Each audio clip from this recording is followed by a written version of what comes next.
Good afternoon, everybody.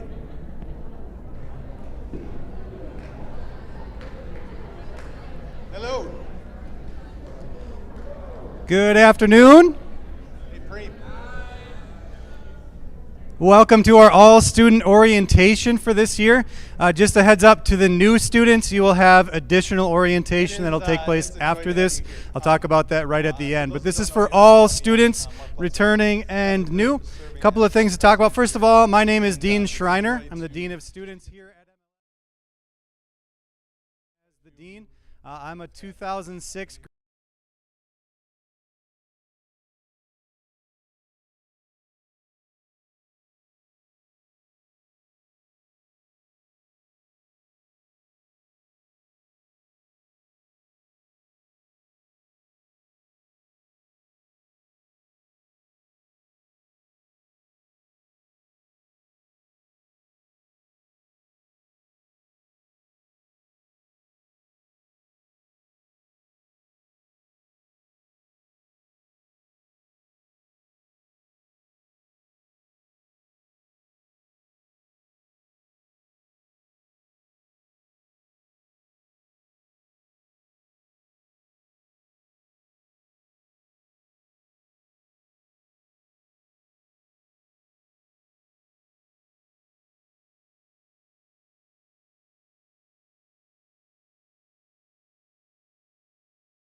tomorrow is the date. And so at that point, we can maybe hire a general contractor, an architect to actually do the work to say, this is what we're thinking about. Can you do this? Can we do this? And what is it actually going to cost? So we're still seeking gifts. I know it's the wrong time to ask that as you just went past that pay station.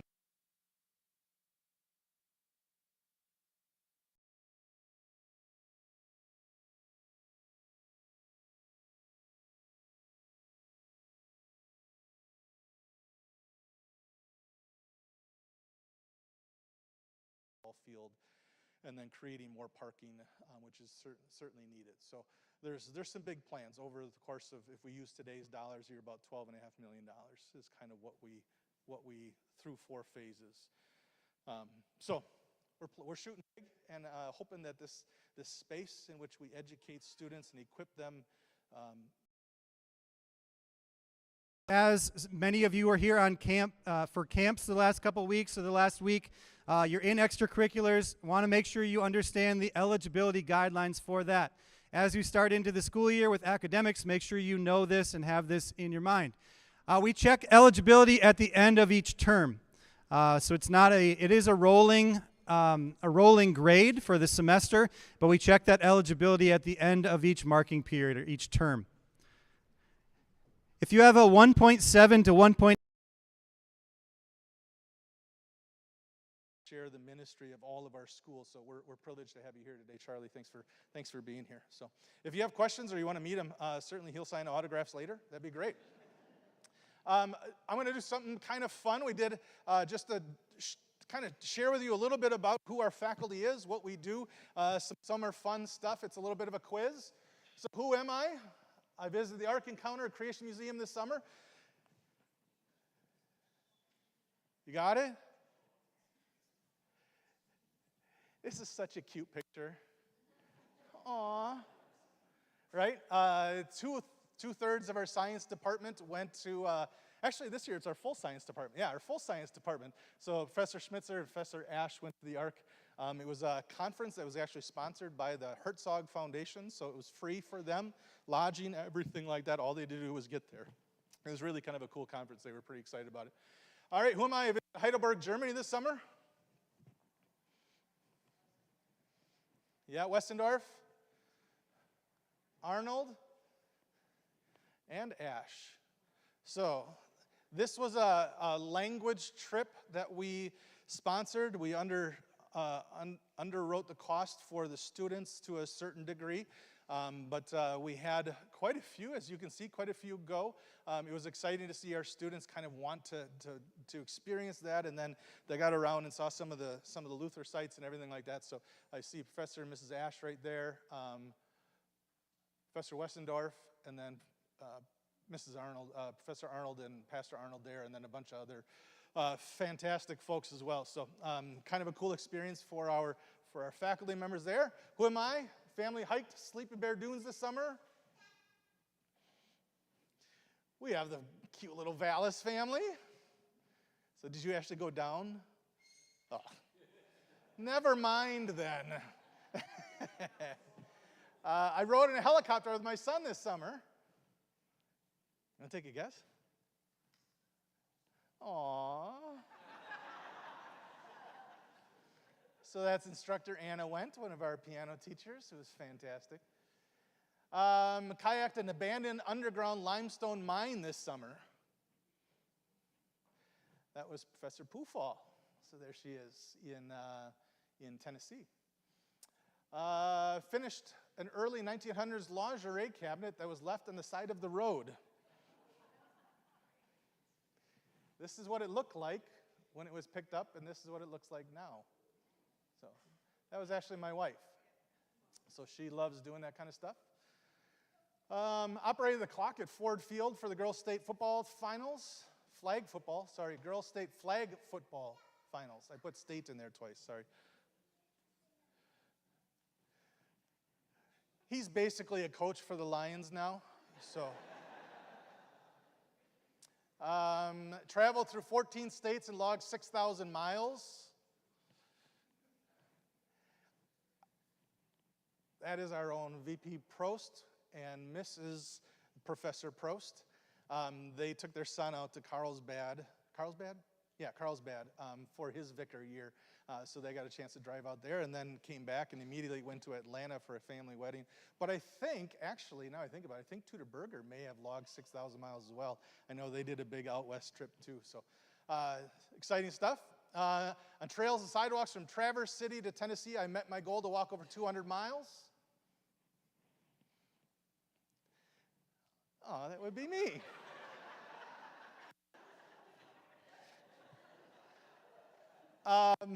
Yeah, I got up early when I took the son to just this last 2 days ago. So I just under the gun, but all good. All right, I want to talk to you real briefly about our seminary family. It's a phrase that we use, but it's not just a phrase we use. It is a culture that we live in and breathe in.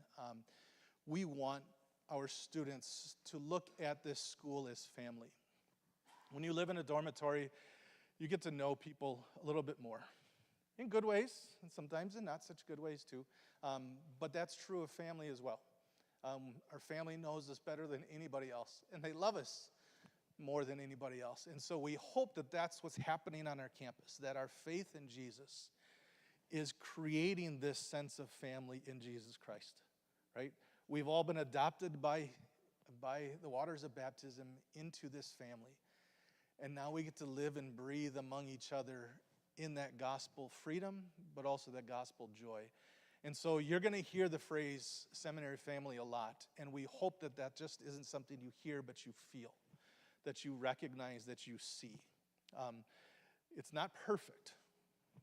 And if any of you thought when you enrolled your child that this was a perfect school, you should probably leave, because it's not.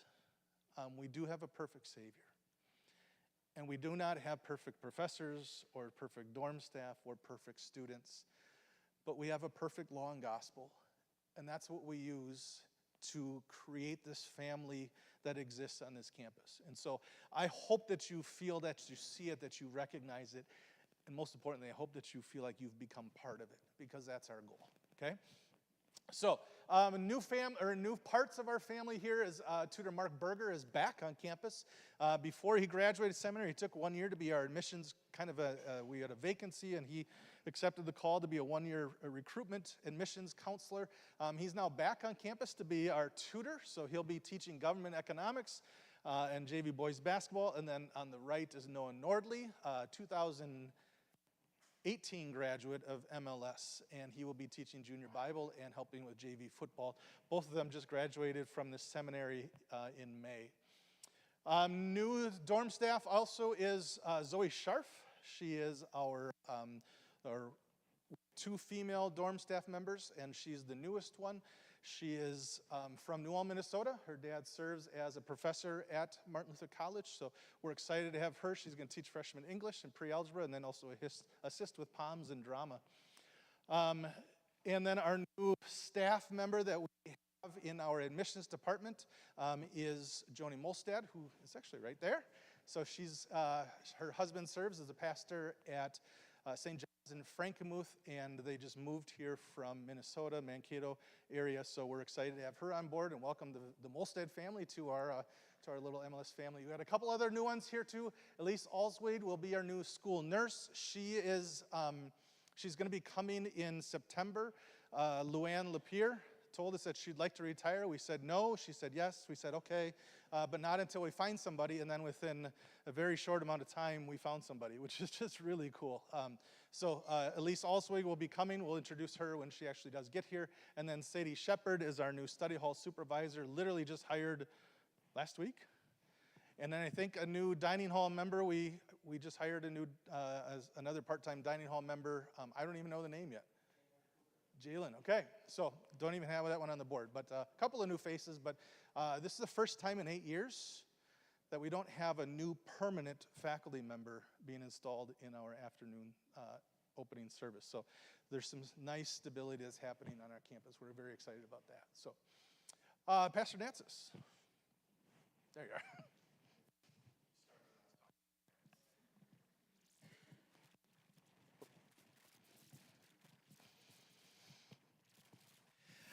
All right, good afternoon, everyone. My name is Pastor Jared Natsis.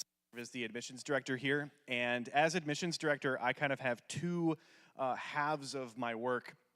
And a lot of you have talked to me on the one half of my work, which is what we lovingly refer to here as to recruitment, trying to get your kids to MLS. And so those of you, especially with freshman parents, transfers, or those of you that I've talked to over the past year and a half, a lot of you know me in that capacity as I'm the MLS guy. I wear the MLS polo. I got the red Chucks on. You know, I'm that guy, right? But then the other half of my work on the campus here is the encouragement of the students on campus. And especially in my sphere is the ministry side of things and getting them to see their gifts and their abilities in relation to ministry and if that's something they want to pursue. And so that's one of my main focuses here. But then on top of that, also with the college counseling side of things, just to make sure that no matter what your students want to do, as President Lutzow said, that they're well equipped for whatever path they want to take. And so we have just a couple slides here to go through kind of what that looks like. And you'll see that every year, 9, 10, 11, 12, freshman, sophomore, junior, senior, we have something that makes sense for that time frame to introduce to your students with regard to what happens after they graduate from MLS. Freshman year, we know that freshman year is a lot of figuring things out. The 6-day cycle, what is that? After 7 days, they'll have figured out the 6-day cycle, I promise. So there's a lot of other things that freshman year is just getting your feet wet, trying to figure things out. So we don't try to throw everything at them too fast, but we wanted to ask, what are my gifts, as you remember from your high school days, figuring out who you are in high school, and just in general. But then also, what is ministry? And taking the idea of ministry as an abstract concept and putting some more concreteness to it. What is it? What does it actually look like? What is pastoral ministry? What does it mean to be a teacher? And the question I get the most from freshmen is, what is staff ministry? And some of you might have that same question too. I'd be happy to tell you what that is. But we want our freshmen to understand themselves a little better and just understand the concepts a little better. So freshman year, you've got Freshman Ministry Day. That is that's in January, where we kind of introduce them to those concepts. I'm bringing in a keynote speaker, Pastor Dan Rodewald. Some of you may remember Dean Dwayne Rodewald when he was here. His son is a good friend of mine. He'll be coming to talk to them on Freshman Ministry Day. Mission Seminar, which is for the whole student body. We take a full day off of class in January, that same week, to learn more about ministry in specific. And then Cardinal for a Day, that's another thing that all of our students participate in. A lot of your students, freshman parents, have come to Cardinal for a Day as, 1st through 8th graders. But now they get to be on the other side of Cardinal for a Day, which, yes, that's a big recruitment day that we get a lot of grade schoolers on our campus. But it's also a huge day for our MLS students to learn more about themselves. And what is it like to lead a class? What is it like to herd some cats around the building as they take first graders into the various parts of the school? So it's a huge learning day for our students as well. Sophomore year, we get them to learn a little bit more about ministry, but then also we bring MLC on campus, and that's when they get their first kind of introduction to that college recruitment side of things. So sophomore night is a big one. I will point that out. Parents, sophomore parents, I can't legally require you to be there, but I require you to be there. I need you there. So sophomore parents, block out. Oh, that date is wrong, actually. We forgot to change that. We are moving sophomore night to January. No, January. It's January. January 17th, I promise. It's the day before Freshman Ministry Day. That's my bad. I didn't catch that on the slides when President Lutzow sent me these slides. So sophomore parents, don't write April 6th. January 17th is sophomore night. And that is the day that we're going to have a little banquet, have a little meal down in the cafeteria. You are invited, more than invited. I want you there. And that's when you'll get kind of your first introduction to the Martin Luther College recruitment team and what they have to say.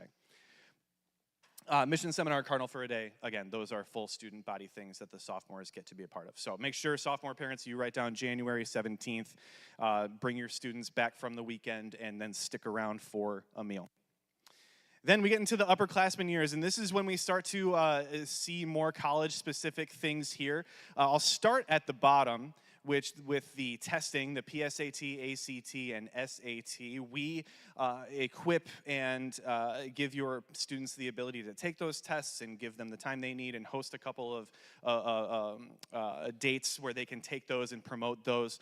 So those important tests for college admissions, we help your students with that. My area of the college counseling side is more the ministry side. That stuff is mostly taken care of by Dean Vallis. Nolan, raise your hand.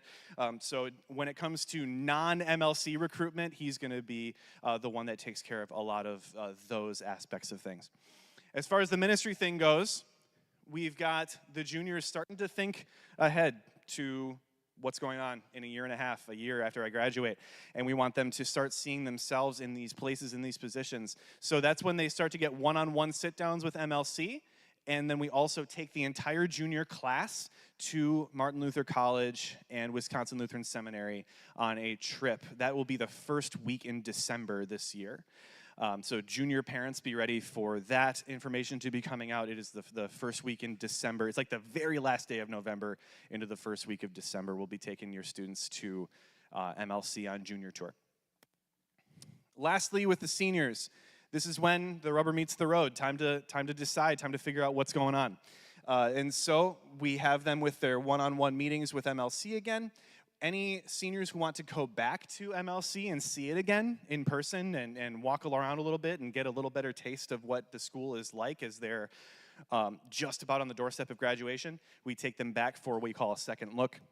And then for all schools and applications to other schools, we have our FAFSA night and help them out with college applications. Senior parents, FAFSA night is September 14th. I think that, no, it's not. So this is last year's slides then. It's the 20th, but it is September still. So September 20th, thank you, Nolan, is FAFSA night. So senior parents, if you mark down the correct date, which is September 20th, and that is the night that we actually have MLC representatives come here and help us walk through what FAFSA is, how to apply for financial aid. It is MLC is the one that runs it, but it is not specific to MLC. So any senior going to any college, they are to be there on FAFSA night because it helps anybody with college applications, even though MLC is the one that partners with us to run it. Does that make sense? Okay. The last thing I want to mention here before I hand the mic back is something that's not on the slide, which is Taste of Ministry. We have all of our seniors take a day or two off of school to go to a ministry setting and shadow a pastor, a teacher, or a staff minister. Senior parents, your students have already chosen their intentions about who they want to shadow as far as which branch of ministry they want to be shadowing on those days. We're still working on pairing those up and partnering them up with people, with teachers, pastors, staff ministers in the area. Or when it comes to pastors, maybe not so much in the area, as we like to get those guys out into pretty outlying districts to see what life is like outside of the state of Michigan. Some of those guys, it's their first time doing that kind of thing. So Taste of Ministry, we'll get the correct date on this one, is October 4th, 5th, and 6th. It's the first weekend in October.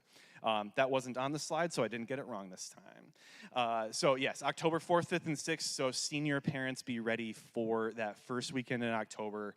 We'll be coordinating that with your students to get them that Taste of Ministry experience.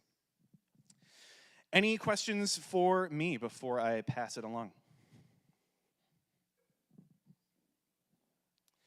Thank you all so much, and again, thank you to our new parents and our transfer parents, our freshman parents who are here today taking a big leap of faith. I got to talk to a lot of you, pretty much all of you, one-on-one, and help alleviate some fears and bring some comfort to you. I know it's a big day. The butterflies might be in your stomach right now, but it's wonderful to have you here, and thank you for entrusting us with your kids. We will take care of them, and we will show them the love of Jesus every day. That's my promise to you.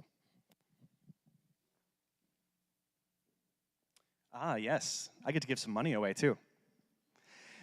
You may remember that in our applications, we had, if you apply before X date, you get entered into a drawing for either $500 or $250 off of your tuition.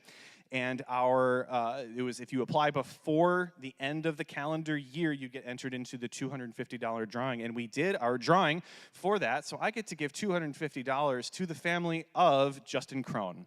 So, Crone family.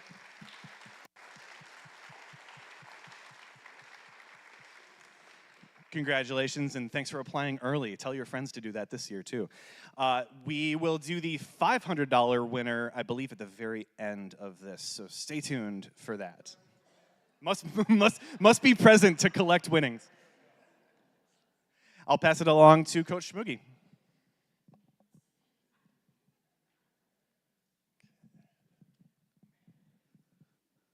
Good afternoon. It's such a pleasure to see you all here on campus. I'm a graduate of MLS, 1979. We always said 79 is fine. So that means I'm the old guy here, which also means that I'm very blessed because I've had the privilege of serving under Jesus here with the students and sharing with them the love of Jesus through teaching sophomore religion. I'm going into my 9th year now as athletic director, and I'm the head football coach. So it is a special place, and I thank you all for sending your children here. Eric Shoreline is the assistant athletic director. He's a big help to me, especially during the fall season when I'm coaching. I might even be out at practice and a volleyball event is about to take place in the gym, and he's helping getting that organized for me with the officials and with the ticket takers and so on. And also during football games, he's the game manager for me. So thank him if you ever have the opportunity. And then in the office, Amanda Grant is the administrative assistant that helps with athletics. So she usually knows more than I do. So if you have any questions about athletics, she's a good point of contact if I'm not around to answer it for you. We do belong to the Michigan High School Athletic Association, the MHSAA. We are a proud member of that, and we are also a proud member of the Tri-Valley Conference, the TVC. TVC is made up of 2 divisions. We are part of the TVC Blue. This has gone through a lot of different changes over the years for those that have been around. Schools have come and gone and come back, and so we are in the smaller part of the conference with Carleton right across town basically here, Hemlock, Ithaca, Newville Catholic Central, and Valley Lutheran. And then the bigger part of the conference, we do not play these teams usually in much of anything. Occasionally we'll have a crossover non-conference game. Doesn't count towards our standings, but Alma, Bridgeport, Essexville, Garber, Freeland, Frankenmuth, Bay City, John Glenn, and Swan Valley. Why extracurriculars? It's a good question, and I'm not just talking about athletics. I'm a proud former member of the concert choir. I could sing falsetto back in the day. More than I can now, but I was a tenor in the concert choir. I did play band while I was in grade school. I didn't play band here at MLS, play in the band, but everyone has different God-given abilities. And it's good for our students to explore what those are. So your part in that as parents is to encourage them as much as you can to use those God-given abilities. Some of my pet peeves with students are I don't like to do that. I don't like it. And I'm usually like, and I had 5 daughters, by the way, that went through MLS and were involved in all different kinds of extracurriculars, from athletics to band to choir and so forth. But when they say that, I usually say, perfect. That's perfect. Then you should try it. Because you're going to have to do things in life that you don't always like. But you might find out that you actually do like it. Have you ever tried it? No. Well, then maybe you should try it. Or I'm not very good at it. That's another thing that parents will hear, right? I know I did. Perfect. Everyone has a role on a team. You know, they might love, let's take sports for example, they might love football. But then they don't want to go out for basketball because I'm not very good at it. Well, you might be that perfect teammate on the basketball team and cheer on the guys that cheered you on as the starter on the football team. So that's where athletics and different activities here at MLS can teach you about life, okay? Encouraging for ministry, equipping for life. That's what we're doing here. And extracurriculars is a huge part of that in a student's life, okay? So encourage your child to be involved. It integrates them into the student body. Raise your hand if you have a child here for the first time. Raise your hand, a new student. Okay. I remember coming here as a freshman from Petoskey, Michigan. My family, my dad was a pastor. He had taken a call to Petoskey and East Jordan. It was a dual parish at the time. And I didn't know anything about Michigan Lutheran Seminary. I'm like, Michigan Lutheran Seminary? That's a weird name. What is that place? Oh, it's a high school in Saginaw. You should go there. I had someone in our congregation telling me that, and I'm like, I don't know. I think I'm just going to go to Petoskey High School here and stay close to home. I don't want to go away from home. You know, we didn't have any connections back then. Like, we had to use payphones on the wall to call home, you know, and I had to write letters and put them in the post office box back to Mom. She'd send me care packages with notes back in it, you know. It was really great. But I was nervous about coming here because I knew no one, absolutely no one. And so I got here. I had been in the public school system in Minnesota. I had played tackle football since 5th grade. So when I got here to MLS, you figure I'd go out for football, right? And I'm the football coach after all, right? I didn't go out for football. And so I'm in Phi Ed class. The head football coach then was Coach Lauren Dietrich. Some of you might have known him. And he came up to me as I'm getting dressed after Phi Ed class. He said, Schmoogie. Yeah, coach? Why aren't you out for football? I don't know. You're going out today. I'm like, okay. And I did, and that was the best encouragement I could have had. I just needed someone to prod me a little.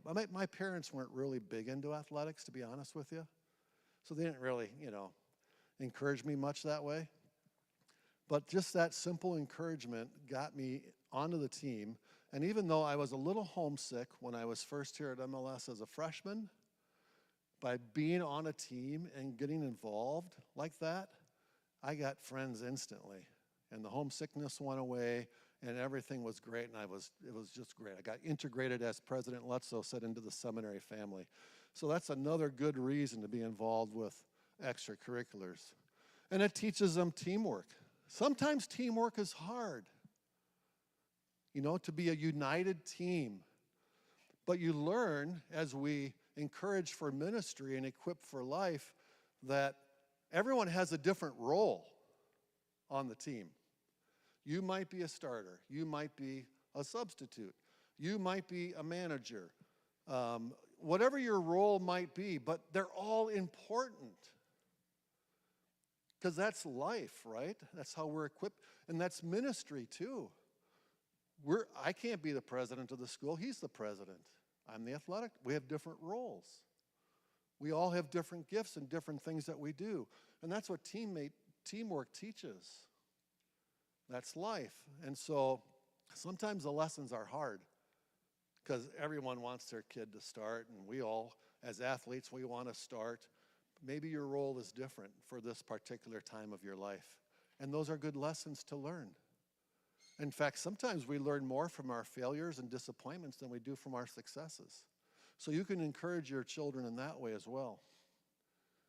It helps with students' organization and academics. Sometimes people have the impression that if they're involved in athletics or if they're in the concert choir or drama or art club or whatever it is, that they're not going to have enough time for their homework. There's actually been studies done on this from the University of Wisconsin that demonstrates that if students are involved with activities, it helps them to be more organized and more diligent in planning their time out to do their work.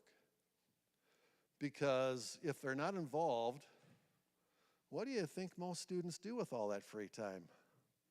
It's not studying, usually. Now, there are cases when maybe a student is a little bit too overloaded with things and they need to back off a little bit. There are those situations as well. But just because they're involved in something doesn't mean it's going to be detrimental to their academics. It's usually a good thing. And then it keeps them active in the world that we grow up in. I have 13 grandchildren now. What blessings they are. But, you know, they're pretty good with their thumbs. You know, and much more than, I didn't have video games growing up. I had to go outside and play and do things that you did back in that day. But it's a different world. And it's good for our kids to be active.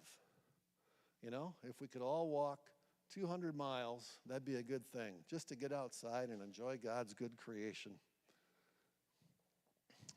Eligibility, there is an eligibility factor for extracurriculars. It's checked at the end of each marking period or term. There are 6 of those. 1.7 to 189 grade point average is called limited eligibility. So that means students can still practice with whatever group they are in. And we're not just talking about athletics, we're talking about drama, concert, choir, whatever the case might be. They can still practice with whatever they're with, but they cannot represent the school in an event, if that makes sense. 1.69 and below makes a student totally ineligible. So in those situations, they must drop all extracurriculars. We got to focus on getting our grades back up. And we're always there, as you're going to hear later on, to assist in that role in getting their grades back up. They may appeal if they become ineligible. There is an appeal process. It's laid out for you in the school catalog. But they may appeal once to the extracurricular committee and to the academic committee, and they will determine if, well, yeah, maybe they had a lengthy illness that caused this to happen, or there's a situation at home that caused the grades to drop, and they've worked at getting their grades back up. Maybe they're not quite where they need to be, but they can appeal. So there is a process for that. Another thing that I'm in charge of are the school calendars. Sometimes I'm called the calendar guy. It might seem weird looking at me like I'm the calendar guy, but I'm the calendar guy. So because extracurriculars has such a big part of our calendar at school, like I'm the guy that schedules all the practices. Okay? You think that's funny over there, you guys? The Carlander? The Carlander guy, okay. Always people talking behind my back. But this is kind of a big deal, okay? So I do input all the practice schedules and all the main events that take place on the school calendar. They'll go through my office. And since there's so many things with extracurriculars, with practices, I can see if there's going to be a conflict. And we can talk about that and try to work that out and maybe reschedule something. Or, you know, and if we have all the calendar and all the dates correct, then we'll be able to figure that out. But you'll want to follow our school calendars. Now, you can follow them to whatever degree you wish. But if you go onto our website, mlsem.org, and you scroll down and you click on calendars, it will give you directions for how to add calendars to whatever device that you'd like. Now, sometimes because with Androids and Apple and, you know, there are different devices nowadays, sometimes there can be a few snafus. If you have some problems, let us know. We'll try to work you through it. But you can decide what calendars you would like to put on your personal electronic calendar. So I manage over 40 calendars, okay? That's how many we have on campus. Because there's a calendar for every activity, which was like a practice. So if concert choir is practicing, that's an activity, okay? If they're singing on a Sunday, that's a fine arts event Events are always the actual, either the production or the game. The activities are the practices. So if you have a son or daughter involved in a specific sport or activity, you can click and just upload those calendars to your device. So you don't have 40 calendars that you're looking at. So you can see when your child's practice is. You can see when the games are. You can see all the events that are going on in school with admissions, like Professor Nats has talked about. You can, I would always encourage you should always have the academic calendar if you want to put that on your device. The miscellaneous calendar is one that a lot of things will fall into if they're not a particular sport or service performance event. And then those two, what's the other one I was thinking of? Oh, admissions one is always a good one too, since that's a big part of our children's lives here, our students' lives. So if you have questions with the calendar, I don't want to belabor your time now to go through it all, but that should give you the directions if you go and click on it to how to add it to your device. I would just encourage you to do so. Sometimes, by the way, there'll be a mistake. Because I am I'm not perfect. So here's the deal, what happens? I'm putting down something on the Google Calendar. I have this drop-down list of 40-some calendars. I put in the time, I put in the event. The Google Calendar system defaults to your personal calendar. So sometimes it may get under my personal calendar, or it may get put under the wrong event if it's right next to one of the calendars I want to choose. So I got to be very careful when I do that and not forget to click off of my calendar, because somebody will call, hey, Professor Schmiggy, I thought we had this event at this time. I don't see it on the calendar. I'm like, well, I'm sure I put it on there. And I'll go in and look. Oh, yeah, it's under my calendar, sorry. So sometimes that's what happens. But I got it down pretty much so it doesn't consume my life, but it keeps everything organized in extracurriculars. Encourage your child, though, as I mentioned, whether it's athletics, performance groups, or service groups. I think athletics kind of gets the big talk, and a lot of people think, well, he's the football coach. All he cares about is football. That's the farthest thing from the truth. If anybody really knows me, boy, it's raining now, isn't it? We need the rain, thank you, Lord. But as far, like for example, when you watch the concert choir sing, you know who makes up most of the guys in the concert choir? The tenors and basses? Guys that play football. So what does the old football coach, the big tough guy, what happens to me when I see them sing on a Sunday morning? I start to cry. Because for me, or I see them on the stage with our play, I'm like, oh, I get to teach that kid and coach that kid. Those things mean, I tell the football guys too, get involved in these things. Watching you sing in the concert choir and sharing your faith in Jesus, that's more important to me than winning a state championship. That's encouraging for ministry, equipping for life. That's what we're about. Here's a lot of the groups that you might not be aware of. Student Council, Yearbook, Red and White, Sight and Sound, which is like our, they help run our streaming and our sound systems for all the events. Art Club, Cardinal Ambassadors, you heard about that from Pastor Natsis. Dorm Council, that's kind of picked by the dorm staff, but they help talk about issues with the dorm. Peer tutors, that's a way for our students to serve other students. Project Titus, they get to go out and serve congregations around the nation and sometimes around the world. And then you heard about Cardinal for a Day. So there's lots of opportunities for our kids, not only to be in athletics, but to serve and to perform. We have drama, of course, and we have concert choir, and we have Shadows, which is a subset of our concert choir, and we have our band as well. And that's all I have. Thank you so much, and God bless you all.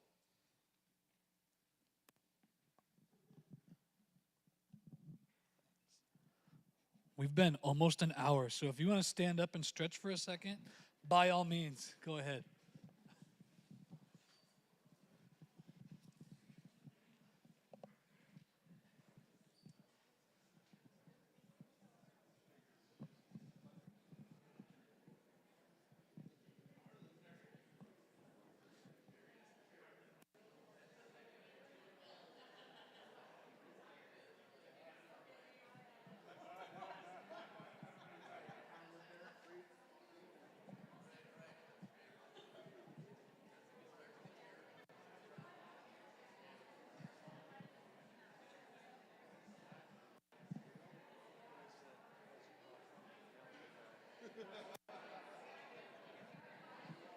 I'll give you about 30 more seconds. 28. You know, Steve, I already counted to 31.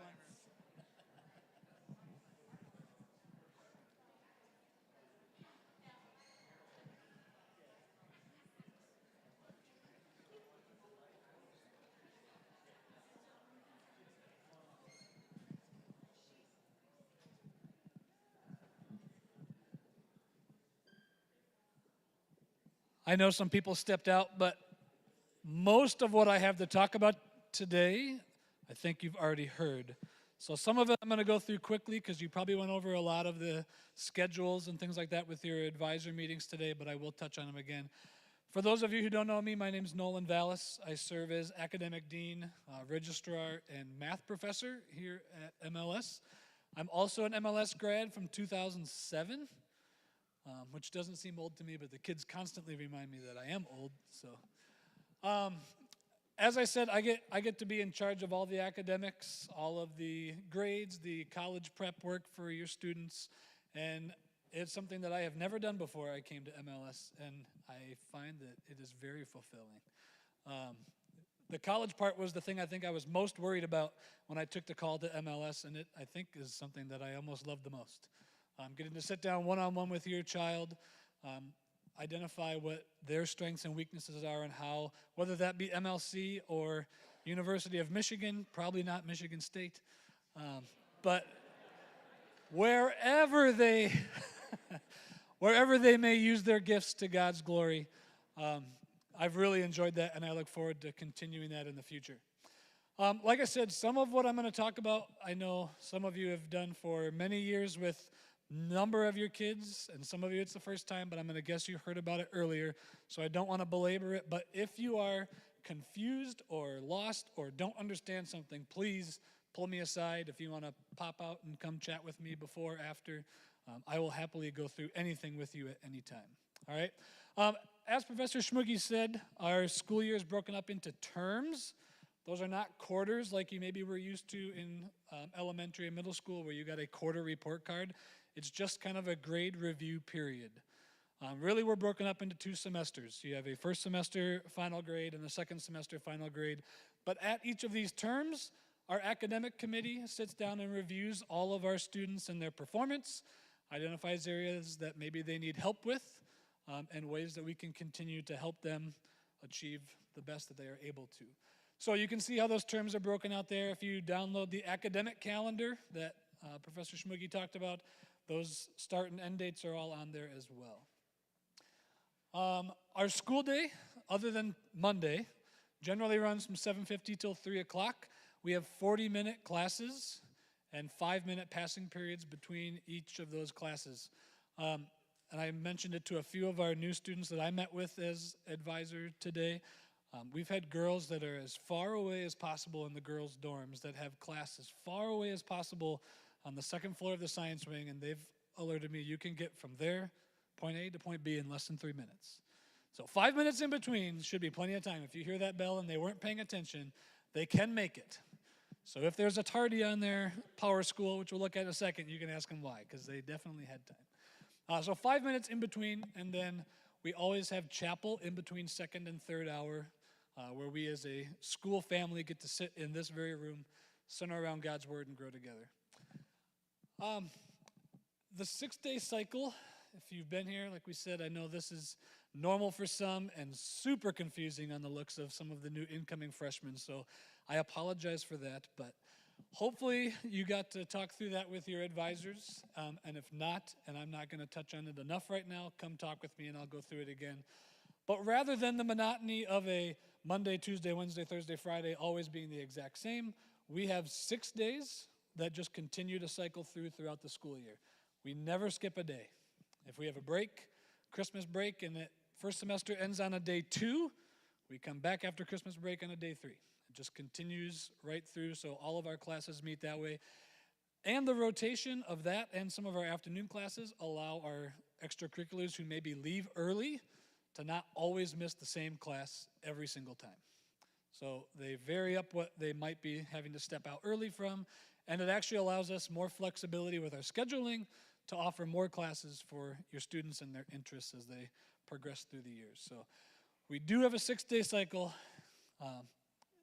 It's not as scary as it sounds. So like we said, after the first couple, kids don't even have to think about it anymore. They just know exactly how they progress through, and we'll make sure that they get where they need to be. This is an example of a freshman schedule. If you want to pull yours out to look at it, you are more than welcome to. As you log into PowerSchool, which I'll talk with you about in just a second, you can see this is what it looks like. The one printed in your folder this morning was not as pretty and colorful. It was just black and white. But in PowerSchool, it looks like this, where we have our days of the 6-day cycle, 1, 2, 3, 4, 5, 6 down the side, and our class periods across the top. So our day 1, day 2, day 3, day 4, day 5 of the first week will start next week on day 6, and then it's just 6, 1, 2, 3, 4, and continues that way.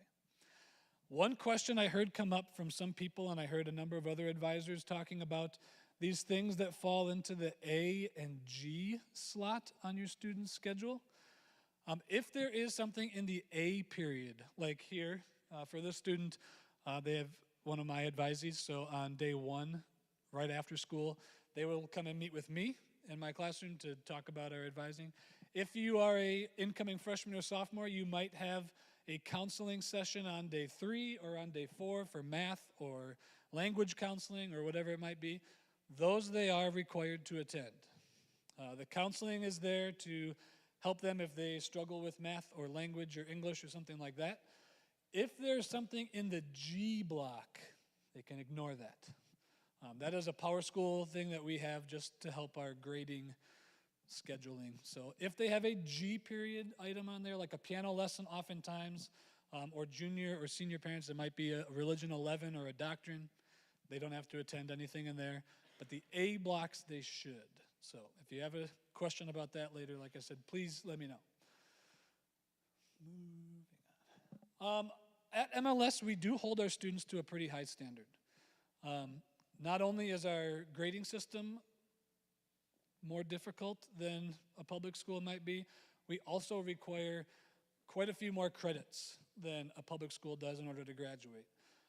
That's because we want to try, as you've heard from everybody else, and you'll hear from Professor Prost, and we want to create a well-rounded student that's practiced in music and religion and foreign language and extra science classes and history classes that they don't necessarily have to take elsewhere. We want them to take here.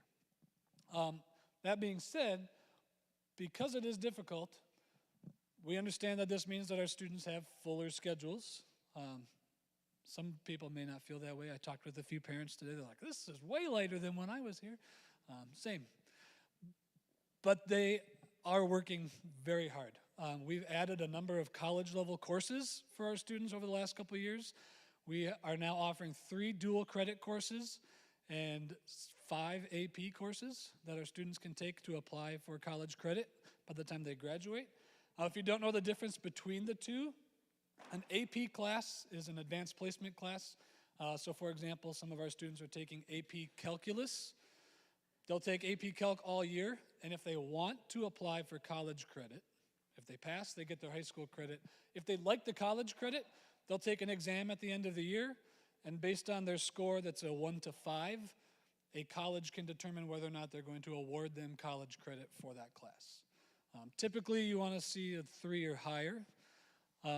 Some colleges require 4 or higher, just kind of depends where they want to go.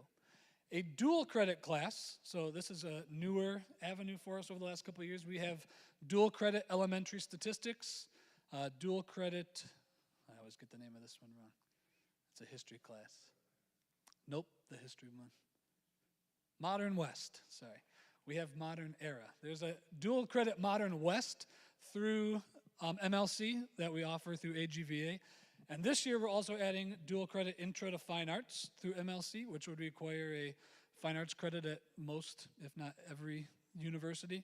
A dual credit class, as long as the student completes all the coursework and passes, they don't have to take the high pressure exam at the end like you do with AP.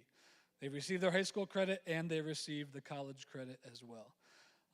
With this being new, we've had questions over the years about how do my students get those credits if they're not going to MLC, if you want to go to SVSU or Michigan or Western or wherever. When you apply, you'll let that school know that you have a transcript with MLC and those two colleges work to transfer those credits over. We don't do that. You can ask me and I will still happily help you and get you in touch with the right people, but the credit transfer comes between the college, not from us, because we don't have the college credit. But we do afford them the opportunity to do so. As we have high expectations, we know that school isn't everybody's favorite. When I was here, school was not my favorite. My Latin professor is actually right there. As a freshman, I got a D in that. And what was? You're right. I definitely did. If your student struggles with language or math or history, the first person they should go talk with is their professor. Obviously, that's the person that's best suited to help them in that particular class. I'm sure I went to my professor and just wasn't working. So after that, if you determine or we determine that your child could use extra help, we do have the peer tutoring program that we talked about.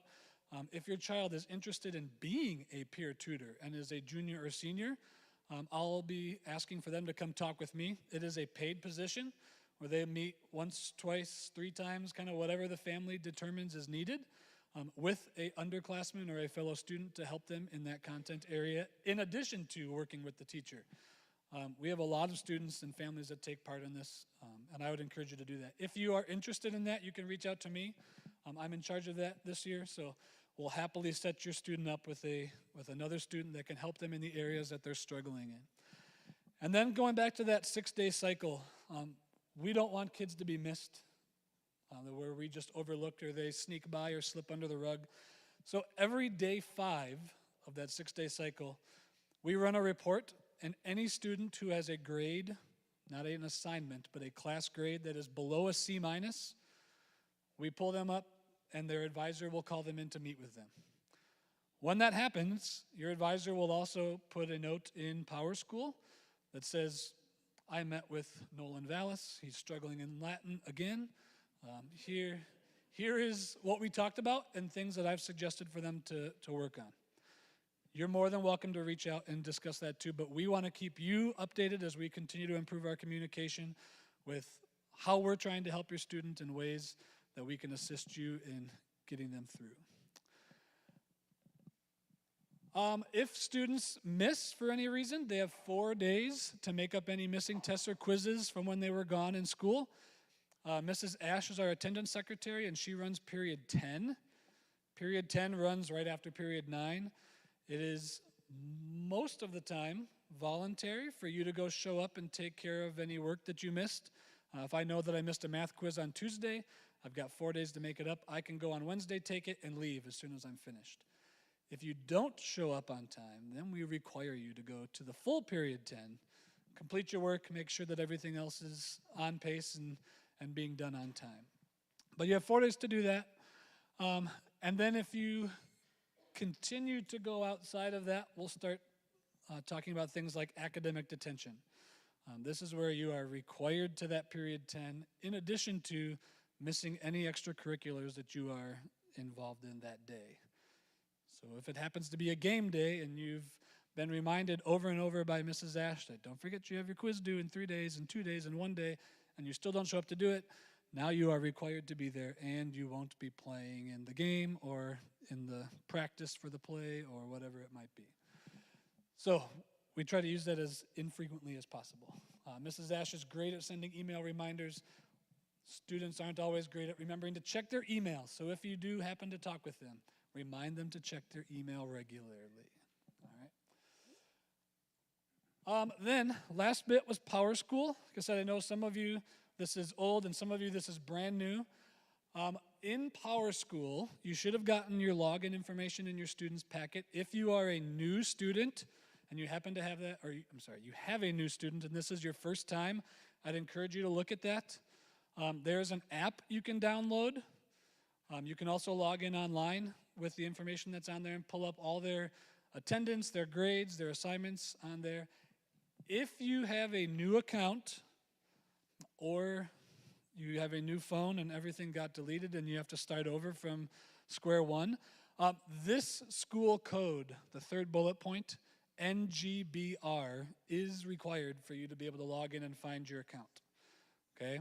So if you haven't already done that, make sure that you identify the school code. If you want to take a picture of it, if you want to write it down, I'll try to step out of the way so I'm not in your pictures, but it will ask you for your school or district code, and ours is NGBR. And then you'll be able to enter your login information and you'll be set to go after just having to do that once.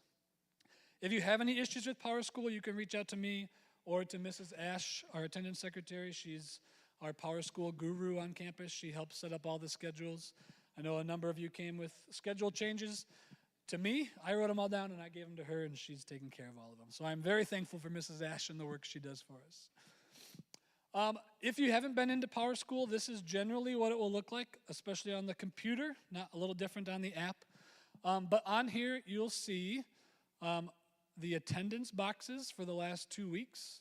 So you'll be able to see and make sure that your students were there. They weren't tardy or absent or unexcused or whatever it might be. And then we have all of our grading bins. Really, the only ones that matter throughout the year until the end of the semester is the P1 and the P2.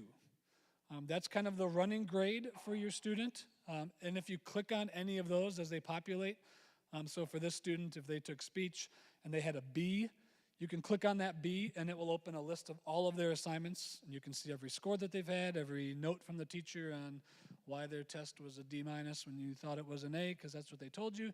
You can find all that out, and it makes for really good talking points when they call. As far as the E goes, this is what their exam grade will be, so that will come in only after they take their final exams.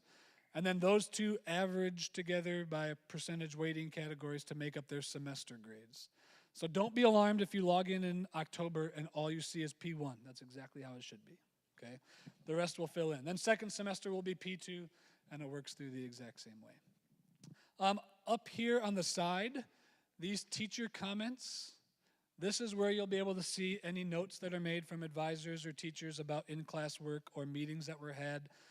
There'll be little notifications there. Power School also, I know some of you have talked with us about this, can send you an abundance of emails, like almost an annoying amount if you have everything checked and signed off. That's good. I would encourage you to maybe don't shut them all off. If you want to turn some of the settings off, go ahead, but make sure that you keep that up so that you're getting updates for how your student is doing. This is my last slide, and then I'm done, I promise. In Power School, you might see these other little marks. This just kind of says what's happening with your student's grade. The three you might see the most would be missing, late, or incomplete. Not too many of our teachers use the collected flag because that just means that we have it. Generally, if we have it, we've graded it and it's gone in. If there is one of those marked, a missing means that your student's work was missing. Either they just said, I forgot it in my class, and okay, I guess you can bring it to me later. If it's late, that means that they were supposed to bring it to me later and they didn't, and they still haven't. At that point, we give the student a 0 for that assignment. Not permanent, but we put it in as a 0 to scare them and to notify you to scare them, to be like, your grade just went from an A- to a C. Like, okay. They can still turn that in and the 0 will become whatever they've earned, but we put it in that way to remind them of this is important and look what it just did to your GPA. So if you see that 0, make sure you ask them before it becomes incomplete. At incomplete, that means they've missed their opportunity and we're no longer accepting it for credit. So if you see those flags, just to have an understanding of what they meant. And then if you ever know that your child's going to be gone, if they have an orthodontist appointment or you know that you're taking a vacation, these are kind of our methods to do that. If you have an appointment, you can just email the attendants at mlsem.org or call our school office and they'll forward you to Mrs. Ash. She's really good about updating those. If you know that you have a planned absence coming up, we do request that to be shared with us at least 2 weeks ahead of time. Hopefully not the day before. Say, oh, that's right, we're going to this vacation for a week and a half. It just makes it difficult for us to help them and make sure that they have what they need to keep up on top of their work so they're not overwhelmed when they get back. Thank you for the opportunity to serve you guys and work with your children. At any point, if you have questions or they have questions, I'm always here and more than happy to meet with you, email, chat over the phone, whatever you might need as we work together to help your children. Thank you. Thank you, sir. Hello, everyone. My name is Matthew Prost. I serve as vice president on our campus. These are the things that I work with the admissions committee and our admissions director and directors in each of those areas throughout our campus. Don't worry, I won't talk to you about every single one of those. I just have a couple highlights I would like to make today. I too happen to be an MLS alum, class of 1987.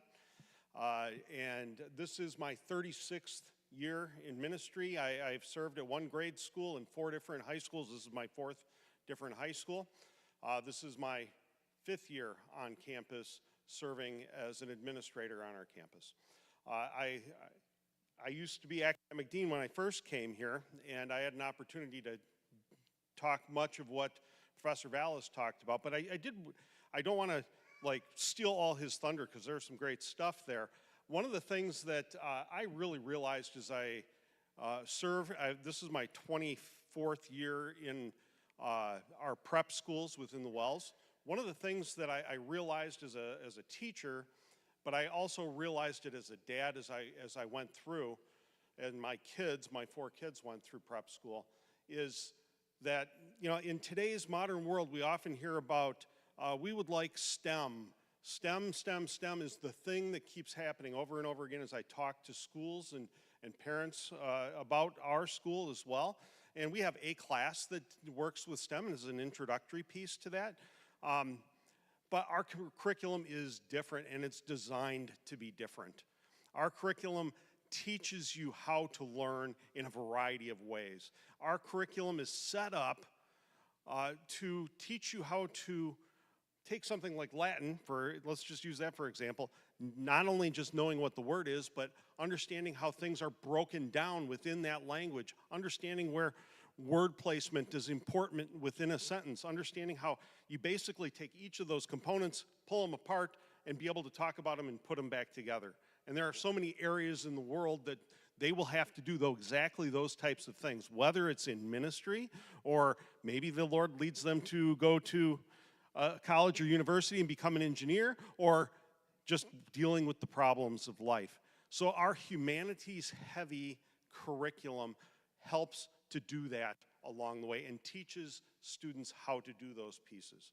So I have a great love and passion about that type of education. That's why one of the reasons I absolutely love serving and teaching at our prep schools. One of the things that I would like to talk to you guys about today, if it lets me go forward, there we are, is about communications. We do have a new website on its way. We are currently in the beta testing phase. We think that things should be ready before the end of September. It might even be earlier than that. We're getting very, very close. And so there'll be an announcement about the launch of that. But right now we have a group of teachers trying to break it, finding where there's holes, finding where things aren't quite right. And so this is what it'll look like. This is one of the pages that is there. The feel of it is different. It is an updated feel, but it also really focuses on that encouraging for ministry, equipping for life. And so That's just one of those pieces that our communications team is working on. We, in the past, had something called Cardinal App, and we've kind of transitioned away from using that technology, and that's part of our new website as well. And so that, as we started building the website and working with the website committee last spring, that transferred over to what we call Parent Portal. And so I'm sorry if there's a little confusion, if you understand things in the past as being Cardinal App and they're transitioning to Parent Portal. But in there are important links for you as parents. Things like PowerSchool and the login for PowerSchool, or Final Forms, or just a load of other, Blackbaud, so your tuition and whatnot is all available to you there in that one spot. So how do you get to it? Sorry, I'm a laptop guy. As I looked at mine, I just took some screenshots for you. If you hit the hamburger in the upper right-hand corner and you click on Cardinal App, that fourth one down, we haven't changed the nomenclature there yet. That'll change in our new website. That brings you right to our Parent Portal. So you're just hitting that hamburger up on the right-hand side, selecting Cardinal App, and that brings you to the general Parent Portal. There's also other helpful links down toward the bottom of that as well. Additionally, there are helpful documents throughout the website, but Professor Schmuge was talking about his school calendars, and then we might give him a little grief every now and then about the calendars, but that is at the bottom right-hand side of our website. And then the other thing that many people like to look for and look for or help understand school and how we function a little bit better is that school catalog, and that's in the bottom left center of that. I encourage you to look through and go through those. The other thing that we have is a difference. I just wanted to make sure you understood the difference between our daily announcements and our e-news. Our daily announcements are focused on our kids. So our students on our campus during chapel receive an email that has all our campus information that they need. Understand this, a lot of that for like sign-up lists or something like that, if you happen to, you can receive those emails as well, or you will receive those emails as well. There are going to be links on those that are intended for the students, and so they have to be logged in on the MLS, on their MLS account to make sure that that happens, to just go to them. And so you won't be able to click on and necessarily sign up your student to ride the spec bus to Friday's football game, okay? But it does give you an opportunity when you do look at those announcements that come out to the students to have conversation points with your kids. And that's one of the things that I always felt was important to me as a parent is, okay, I have a general idea. These are the announcements that are going out. I have that opportunity to talk to my student, my child, about those things that are in their life, encouraging them to ride the spec bus on Friday to the football game. Or, hey, the play is coming up, and I see auditions start next Sunday night.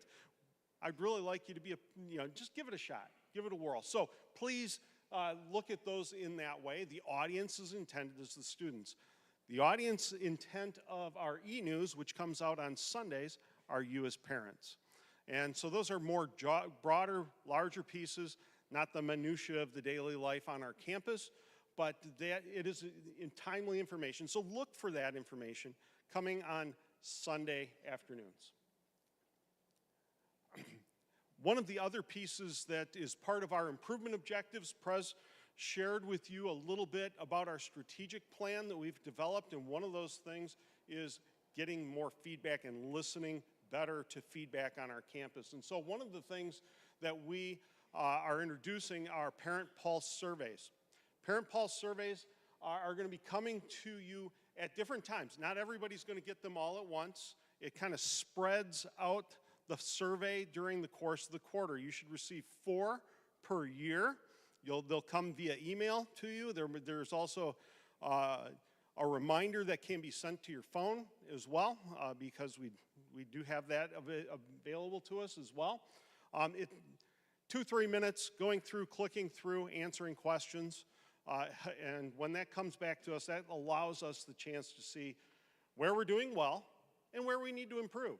And like President Lutzow said, we realize that we are sinful human beings, and just like our students make mistakes, or struggle with certain things. Maybe we as administrators don't always see all those things. This will help us, we believe, see things better, more clearly, and give you an avenue to give us feedback in a timely manner.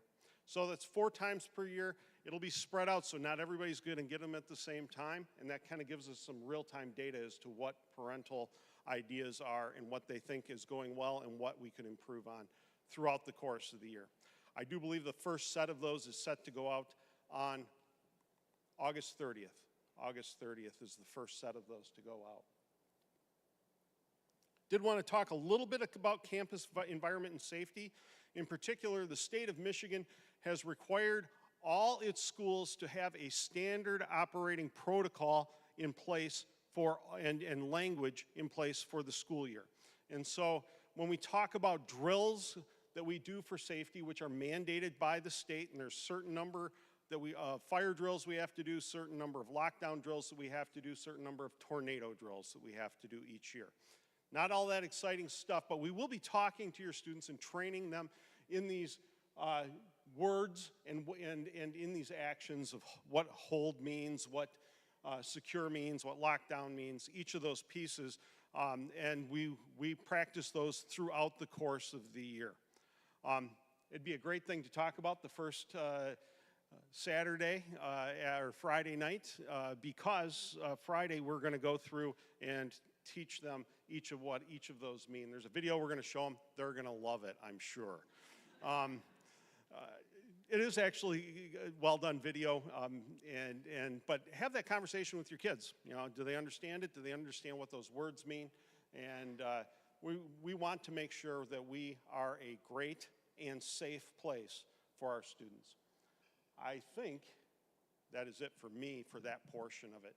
Any questions for me about those things? If you do have questions, I'm happy to answer them now or a little bit later. All right, thank you. Next up, Mr. Nate Hebel. There you go, sir. All right, good afternoon, everyone. Welcome. For those of you that don't know me, my name is Nate Hebel. Like many of the others that have already presented, I'm graduated here in 1997. I've been back as business manager for a little over a year, and it's been an absolute joy. I have loved every second of it. I want to talk to you today about a couple of the functions of the business office and what they are. Okay, see, these are some of the things that you can go through our business office to help getting taken care of. The first one, for your tuition, room, and board payments, we have a portal called Blackbaud. You all should be signed up and going with that already. So that's where you could go online, make your payments, check balances, and get that taken care of. There are going to be also some incidental charges that could go on there besides tuition, room, and board, book fees, sports camp fees, sports shirts. The one thing I wanted to point out about that is for those of you that have made either a single payment or a 2 payment, be sure to check those monthly invoices because some of those incidentals could come up and they, if they're not caught, they could generate a fee for that. And we can take care of that, but it's just a reminder to check that. The other part I want to bring up about Blackbaud, we understand that sometimes life happens, right? You have a job loss, maybe some health issues, unexpected expenses. Reach out to us. All that communication is held in strictest confidence, but reach out to us before your next payment comes through. Let us know what's going on. That way we can be aware of the situation ourselves, and if there's something we need to do to help you out, we're more than happy to do that. But please just reach out. The next part is financial aid. So financial aid is also helped through our office. The awards for this year have already been done, and you would be able to see that there with your Blackbaud account as well. On the back burner, just so you know, the financial aid process for next year will open at end of January. and I believe it closes in April. So we will send out information a little bit farther down the line when that's getting ready to go. The next one is lunchtime. So this is going to apply to commuter students. This is the website that we use for payments for your lunch. All students are encouraged to eat lunch down in the cafeteria. Dorm students, that's already included in room and board. But for the commuter students, we have this site called Lunchtime, and you can go on. You should have gotten instructions already. If not, reach out to us and we can get you set up and ready to go. But that's where you can upload funds, and then your students will scan their card every time they go down to eat, and it'll pull it off of there as a balance. I already mentioned the incidental fees and charges. Like I said, music, books, sports camps, and those are the things that we will bill to you through Blackbaud. The last one is check cashing and other cash services. So especially for the students that might have an on-campus job, when we pay them and they get a paycheck, they can bring it right into the business office with us, and we'll cash it for them and get that taken care of. And then also cash services, you send them back for the weekend and they have larger bills. We can break those down and make change for them and make sure they have exactly what they need.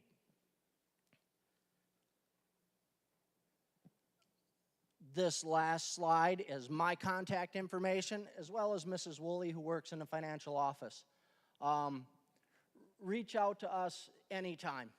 Anything you need related to our office, don't hesitate to call us. If you're around, stop in. We're happy to meet with you. As I guess I stated before and can't stress enough, just communicate. We're happy. This is what we're here for. We're here to help you with the financial aspects and the business part of your experience, and we're more than happy to help you out with all of that stuff. I thank you all for your time. I hope everyone has a wonderful year. Next up, we have Josh Wakefield from the MLS Foundation.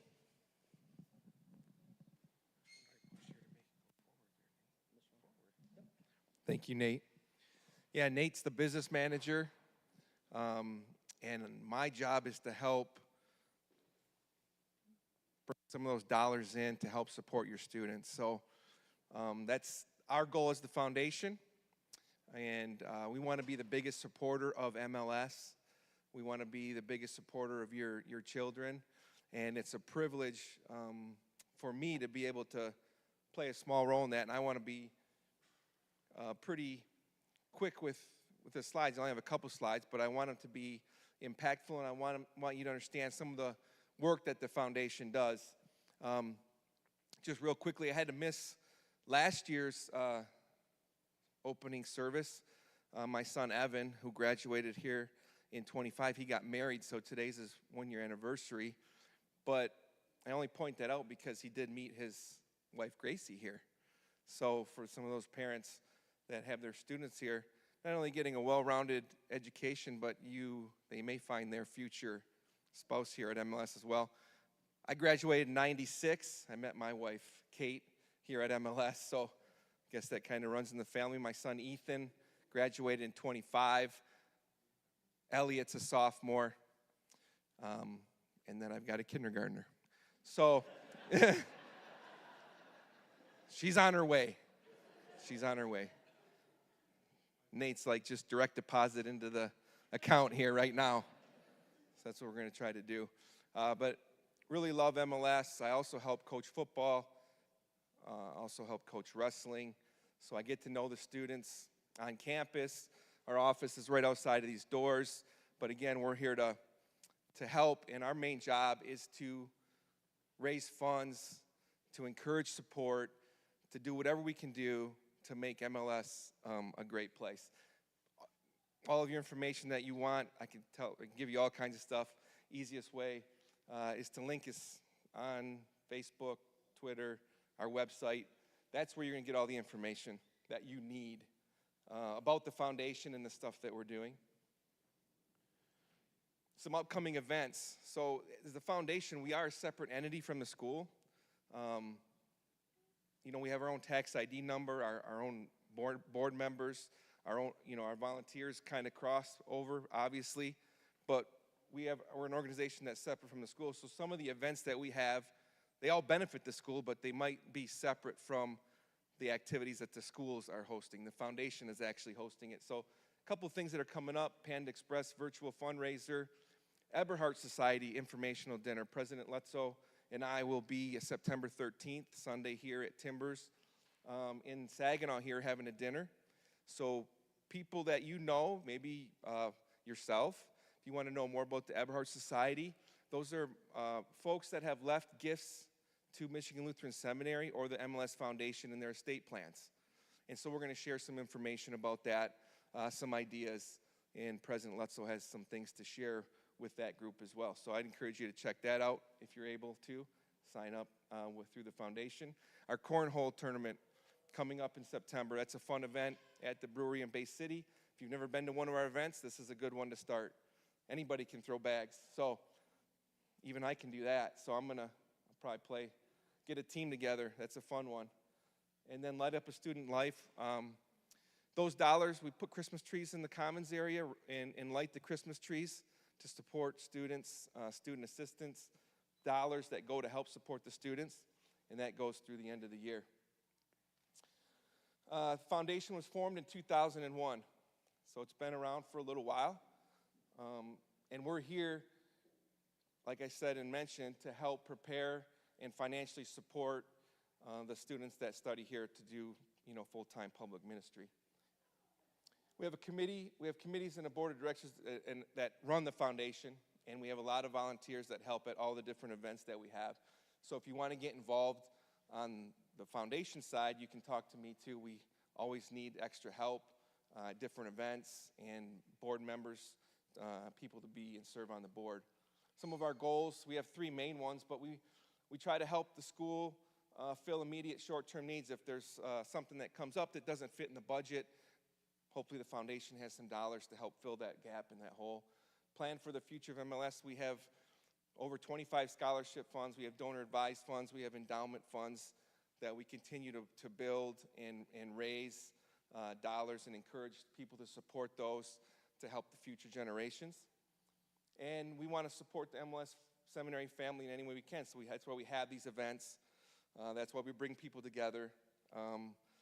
Hopefully have a little bit of fun, but also encourage to help support a school that they love.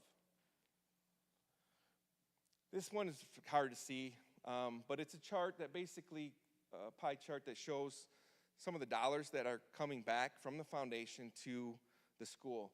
And there's a lot of different areas that are up there and a lot of pieces of the pie. Obviously, two of the bigger pieces of the pie are projects. We help support the projects that are going on around campus, and then supporting the students, whether it's here at school with student assistance or helping provide scholarship dollars to Martin Luther College for students that are continuing their education there at MLC. But since we started tracking in 2011, $4.3 million has been given from the foundation to the school in various different ways. That's all I have. I did want to mention two quick things. One is the foundation, we do own properties. We have several properties on Hardin Street that we own, that we rent out. But we also have the house right across the street, 2810 Hardin Street. It's kind of like our, what do you call that? Our Verbo, or our short-term rental. So if you're in town, or if you have family that's coming in town and you don't want to stay at a hotel and you want to stay right across the street, that house is available. There's this calendar that we have, so you can check with us and book it and find out about that information. The other thing is that we do is the brick sidewalk. You might notice that when you come into games that are down the sidewalk outside to the football field. We have bricks that people will purchase to get those installed. That's also done through the foundation. So if you are looking something for graduation or a gift, or have a brick in memory of someone, please check us out on the website. I know Mr. Slang and Wisson, can you hold the brick up that I had there for you that I brought in? So he ordered one. That's a small size, but there's also larger sizes that we put in, and we install those each year. So that's another thing to consider. Other than that, that's all I have. Is there a question? Yes. You can contact our office. Yep. Just email us, contact us. Yeah, Aaron and Kim are in the office with me as well. We have a calendar that you can just get on and book it. We'll send you the link, and you can plan all that stuff out. Yep. Any other questions? No? Thank you for your time. It's exciting. Start a new school year, and looking forward to having a great year. Go Cards.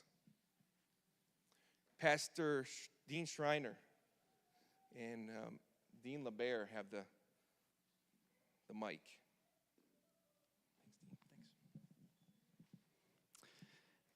Good afternoon, everyone.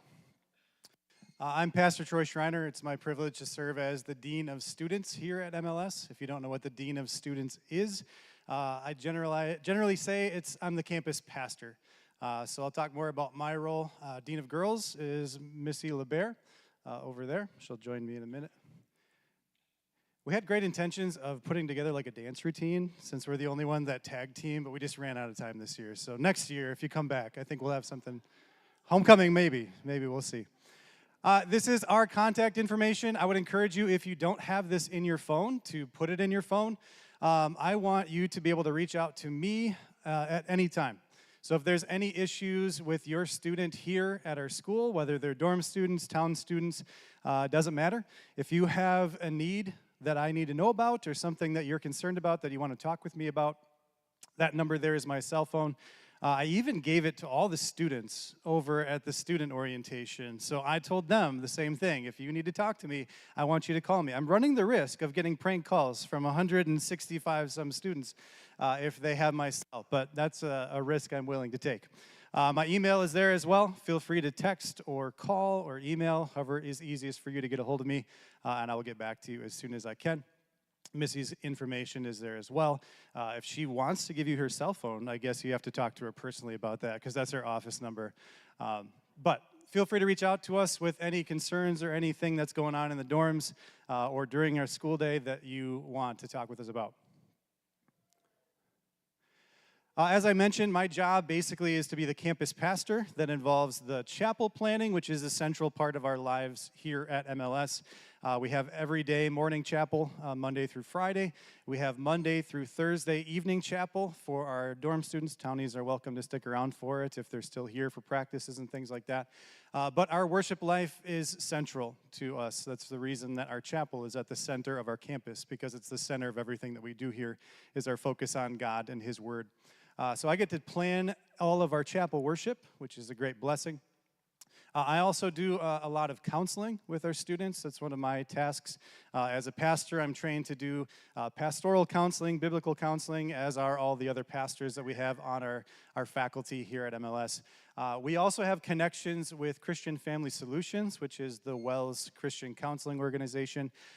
If I meet with students and I'm talking to them, counseling with them, and I'm coming to find out that there's maybe something going on with their mental health that's above my pay grade, something that really requires more of a clinical counseling aspect. We have a relationship with Christian Family Solutions that allows us to have that connection. Currently, we don't have a counselor. Last year, our counselor, her name was Jamie Plord, she took a different job and left CFS. We're still working with them to get a counselor who will be the MLS counselor, but that's still a work in progress. There are other avenues that we have in place to get counseling for the kids that need it, but as of right now, we still have not been given a counselor through CFS. So we're working through that. We're pressing them on that to make sure we can get that covered for the mental health needs of our students, and we know very well that teenagers have a lot going on. Mental health issues among teenagers is a very high rate in the world right now, and so we understand that our teens are not exempt from that. So we are going to do everything we can to get them the mental health help that they need. We have that connection with CFS, which allows us to basically provide 3 free sessions of counseling for all of our students every year, as well as covering further costs that go beyond those 3 sessions. So we don't want cost or anything like that to be something that prevents one of our students from getting the Christian counseling help that they need. So if you have questions about that, or you want to talk more about getting your student referred for some counseling, feel free to reach out to me about that. Then we also, this was what was, everybody said when I had the call to be the dean at MLS. They're like, well, you don't want to do that. You just have to bust people all the time, and it's all discipline, discipline, discipline. And maybe that's the way it had been. I don't know. But I think the job is very much more of a pastoral position than maybe people realize. When we have someone that, because we have sinners on campus, all of us are sinners on this campus, including the faculty and staff. Because there are sinners on campus, we're going to have to enact discipline at times. Some of it is, you're going to have to be campused for a week. Sometimes issues are a little more severe, and so the consequence is going to be something a little bit more. But the philosophy of discipline for us here at MLS is not just to give them the law. Because of who we are as Christians, because of who we are as a campus that's focusing on Christ, we're going to make sure that we're getting law and gospel in there. Certainly sometimes the law is what's needed to help them see that what they're doing is a problem and something they need to be curbed away from. But absolutely every time we're going to make sure our students know that they are loved, that they're forgiven by Jesus, most importantly, and by all of us as well. And so that's my role, and really all of our role here is to make sure that when we are approaching discipline, we're doing so with law and gospel, making sure that that's priority. I do teach class as well. I teach our freshman Bible class, so Genesis through the life of King David. I get to cover that. I also teach our catechism class, so sometimes our international students who are coming from China or elsewhere maybe don't have the kind of background in our church body. Maybe they haven't gone through a catechism instruction, so I also teach those students kind of a basic catechism course during the year as well, which is a great blessing. We had one of our students last year who got baptized after taking the class, so a great joy, a great blessing to be able to do that as well. And then just to thank you. I want to thank you for what you have done in sending your students here.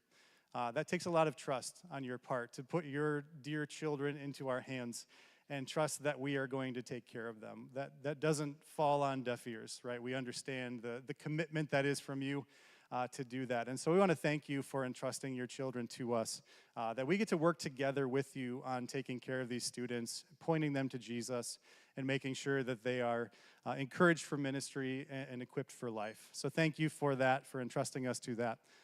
Certainly, it's taken to heart that you're willing to do that for us. I forgot to say this. I'm a 06 grad of MLS. That was my Latin teacher as well. I got an A, so I don't know what's wrong with Dean Vallis. I did just fine. I don't know what his problem was. I stayed all 4 years even. I was there as a senior too, so. But again, so I know what it's like to be a student at MLS. I know the challenges, I know the struggles, I know the blessings. So it's a great privilege for me to be able to serve in the way that I do. This is my 3rd school year that I've been here, going into the 3rd year, so. After previous stops as a pastor at churches in Appleton, Wisconsin, and Jacksonville, Florida. So I think that's all for now. I think Missy's up next. Or maybe I have some other things. I do have other things. First of all, I think VP Prost was going to briefly touch on the school day policy for the wireless device policy. This is a change this year. I'm sure most of you are aware of it, but I wanted to let him talk a bit about the school day policy. Good afternoon again. School day policy is very, very simple. We are looking to be in compliance with what Michigan state law now requires of us, and that's no cell phones within the classrooms. And we really worked through and looked through a bunch of different avenues. But what we settled on is that if students are passing into the Greenboard hallway, this hallway, larger hallway in there, from the commons, anything on this side, students' phones should be off and away. during the school day from 7:45, which is the first bell when students start going to class, to 3 o'clock when class ends. So after that, they are able to use those, or outside of that time that they're in this side of the building, they are free to, let me rephrase that, I just said it backwards. When they're on this side of the building, off and away. On that side of the building, whether that's in the commons, in the dormitory, in the dining hall, they certainly can use their phones at any of those times for texting or calls or checking the latest tweets. No, they wouldn't do that. You know what I mean. So that's where we're at from that side of things, and then the dormitory side is a little bit different in how that works. So we've had quite a bit of conversation about the dormitory side with the cell phone policy. I've talked to a number of you over the course of the summer, got your feedback on it. Some of you are very excited for this policy, and some of you are very not excited for this policy, and some fall somewhere in between. We have heard that feedback that we got from parents about it, some of the positives, some of the negatives about it, and some of the changes that have been made as a result of the feedback that you gave us from our initial plan. Initially, the plan was that the students would be turning their phones in at bedtime into the IDO, which would mean they wouldn't have access to them at any point during the evening hours when they should be sleeping. Because of the feedback we got from parents saying, I'm not sure I want my child to not have access to their phone in emergency situations, that's why we tailored the policy a bit and made them these code accessible lock boxes on each of the dormitory floors where the students are staying, so that at bedtime they'll be putting their phones into that lock box. It's code accessible. They're the only ones that have the code, so that they can get their phone out in an emergency situation and make a call if they need to do that. At 6 o'clock the next morning, 6 a.m. is when they are allowed to once again get their phones out of that lockbox. This applies to freshmen, sophomores, and juniors. Seniors are exempt from this unless they are abusing the use of their phone at bedtime, in which case they might get themselves a box for a little bit of time too. So if you have a senior, make sure they're making sure. The point is really the expectation, the policy has always been that our students are not going to be on their phones and using their phones after bedtime. We took a step here to remove some of the temptation that comes with having a phone accessible at your fingertips at all times, some of the challenges that gives to our students being able to sleep and get the kind of rest that they need to be effective as students, as athletes, all of those things. So the expectation is still for the seniors who don't have to turn their phones in that they're going to be using their phones properly at night. But we're giving that as kind of a senior privilege that they can use their phones at night if they need, but really the expectation is they shouldn't have to because they should be sleeping. That's the timing of these things. So our underclassmen go upstairs to their rooms at 10 o'clock. So after chapel, they've probably got about 15 to 20 minutes of downtime that they use to hang out with their friends or talk to their parents or whatever the case might be. At 10 o'clock, a bell rings, they head upstairs to their room. They have a 15-minute process for getting ready, brushing their teeth, taking a shower, doing whatever they need to do at that point.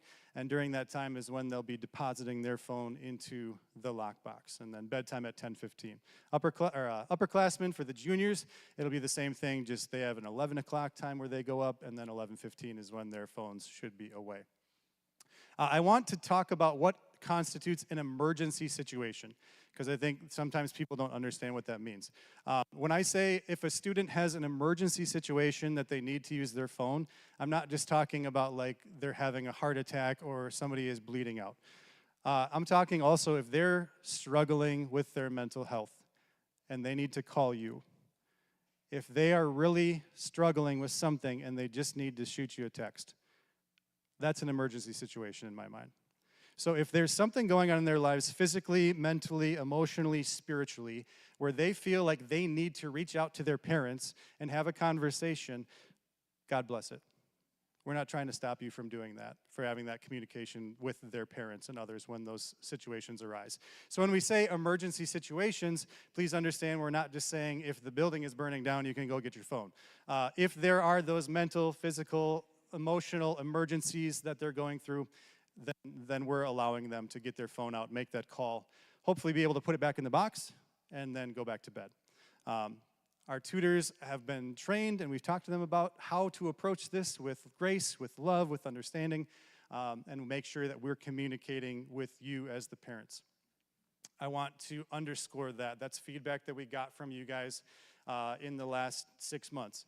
Dean LeBaer and I have talked extensively about making sure that we are communicating with you guys about what's going on with your students in the dorm.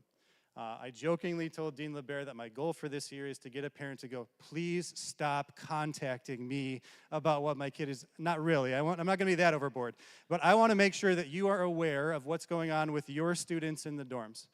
So if we see they've lost 7 PERS in the span of a week because they're not cleaning their room, we might reach out to you and say, is something going on with Jeffrey and why isn't he taking care of his expectations? Or, we've noticed that they're really seeming down. Do you know of anything that's going on that maybe would help us to serve them better and minister to them better? We want to be in communication with you, and we want you to be in communication with us about all of these things. And so that ties in with, I guess I'm skipping down a bullet point, but here's a request. I want the communication to be good with you, but I also want the communication to be good from you to us. So if something is going on that you think it'd be helpful for us to be aware of, please reach out. Please call us. I would rather have you call me and tell me what's going on than have to guess or to find out from somebody else later on that there's been a problem that's been going on for 3 months and we weren't made aware of it. So please reach out to us, contact us. The other part of this request is I know this policy is new. I know it's different from what has happened in the past. My request is be communicative about it with us. If you see problems with this or you have issues with this that you're seeing, that you're concerned about, please reach out to us. We're evaluating these policies all the time, and your feedback on it is going to help us to know whether this is a policy that is going to continue, whether it needs to be altered, or whatever the case might be. But my request is also that you go into it kind of with an open mind. I know there's strong feelings about it. I know there's some people that are very opposed to it, but my ask is that you would at least let us see how it goes. Go into it with an open mind, trying to see, is this going to go okay or not? If you go into it with the mindset, this is the worst thing possible, I see nothing but negatives from it, you're probably not going to have very, very positive or positive construction feedback for us. So just, if you can work with us, we'll work with you on this. We want to make sure we have a good understanding of how this policy is working to accomplish the goals that we have for it. Other feedback that we got from parents about this was concern about what if an emergency were to happen and my student doesn't have their phone on them, they need to get a hold of 911 ASAP, every minute counts, they have to get their phone out of the box with the code. We want to make sure that if that's a case where this is truly an emergency situation that needs to get a hold of emergency services ASAP, we've provided that for you, for the students. I'm going to point ahead just here quickly.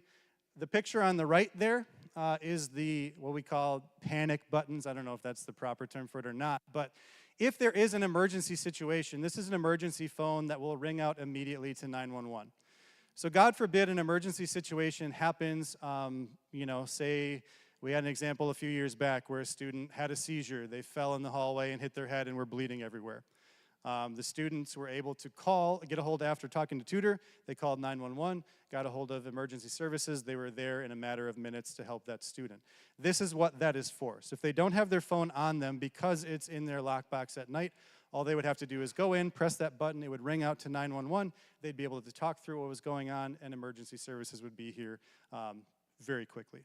That button is also going to ring out and contact me and Dean LeBaer and the tutors on the floor that the button was pressed on.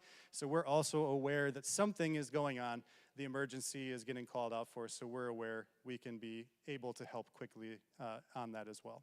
So we've put that on each of the resident floors as well as, and that's just a picture of the lockbox in which the students will be placing their phones. It looks nicer than that. That was when they were working on it, but that's where they'll be putting their phones in that time when they are at bedtime. There are not. I looked extensively to try and find something that had them, and I could not find anything that worked well. That was a question that I got, and I'll give some thought to it. This is actually one way that the school day policy dovetails very nicely. Because dorm students can't have their phones during the school day in the academic wing anyways, my encouragement to them is if you need to charge your phone, Plug it in the morning before you leave for class. Let it charge over those couple of class periods, and then by the time you get back to your dorm room, it's been charging. Hopefully it's got plenty of juice. Another encouragement I've given to some students who asked about this is they sell portable device chargers that would actually fit in that box well.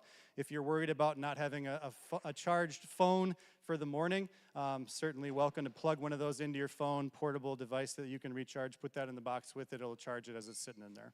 But the box itself does not have a charging cable. There are outlets in that same room, so if for some reason they have to make a call, they realize their phone's dead, take their charger down with them, plug it into the wall, they can talk. That way it'll still work. But that would be my encouragement, and I would ask you to encourage your student in that way as well. If they have that downtime where they're not, while they're in class, their phone is in their room anyways, use that time as the time that they can be charging their phone and having it plugged in. Okay. Then I'll just jump back quickly to the last thing. So this is what we are asking. I know it's not just a matter of if the students can get a hold of you, it's also if you can get a hold of your student. So during the evening time, during that bedtime stage, if you need to get a hold of your student for some reason, emergency situations, you know there's something going on and you need to get a hold of them, obviously if their phone is in the lockbox, they're not going to be able to see that you're calling them, which is where I would encourage you to take a picture of this slide. This is all of the personal cell numbers of our dorm staff. So second and third floor girls, tutor Scharf, tutor Foxen. Second floor boys, tutor Nordley. Fourth floor boys, tutor Berger. And then my number and Missy's number are all there. Sorry, Missy, I gave your cell now. It wasn't on the first slide, but. Take a picture of this, put these into your phone. If you need to get over your student in the middle of the night, it's an emergency situation, you need to talk to them, you need to get a hold of them, we're going to approach it in the same way that we're doing during the school day policy, where you would call the office to try and get a hold of your student. Same thing here. There are 6 numbers here that you can call. I would say the primary number one person to call first is the tutor that's on your student's floor. That's probably going to be the quickest, most effective way to get a hold of them. I've talked to the tutors and said, you might be getting more calls from parents this year. Make sure you have your phone on volume. Make sure you have it in a way that's going to wake you up if they're calling you. Sometimes people sleep through their phones. If you can't get a hold of the tutor on their floor, call any of the other tutors that are in the building who can very quickly and very easily get to your student to talk to them, to facilitate that communication. If you can't get a hold of any of the tutors, they were up really late taking care of your students and they're very tired, whatever the case might be, call me, call Missy. She lives like a minute away, I live 2 minutes away. We can be here very quickly up to your student's room in almost no time. So please, if there is an emergency situation, there is a reason you need to get a hold of your student ASAP, call through those numbers. I guess I can't say it's 0%, but I think it's highly unlikely that you call 6 numbers and none of us pick up. And all of us can get there very quickly to make sure that you can get a hold of your student as quickly as possible. We also understand sometimes there's exceptions. Maybe there's a grandparent who is on their deathbed and you're not sure how much time they have left and you want your student to have their phone so you can quickly get a hold of them. Talk to us about that. We're willing to talk about those exceptions and to give them opportunities if the need is truly there for them to be able to have their phone in their room that night. But communicate with us, we'll communicate with you, and I think we can make it work pretty well. Yeah.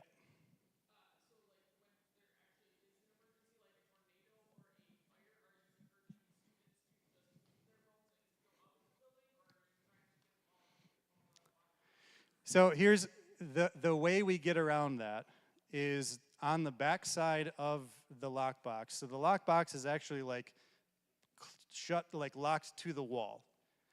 But the tutors all have a key that can unlock it from the wall. It swings open, the whole back side is exposed, everybody can get their phone out, text mom and dad and say, there's a tornado drill, I'm okay.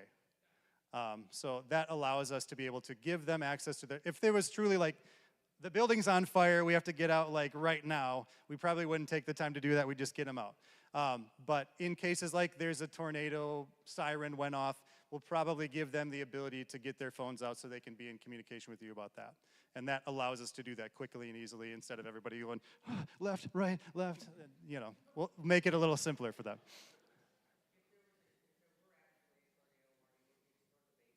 Yes, that's what we do. Yeah, so we have safety protocols in place. So the same 5 things that VP Prost was talking about are all the same things that we use when we communicate emergency situations to our students in the dormitory to make sure that they know what to do in emergency situations. We can communicate over the sound system that goes throughout the whole dormitory. That way we can be in communication with them about those things. But yeah, that's what we do on tornadoes.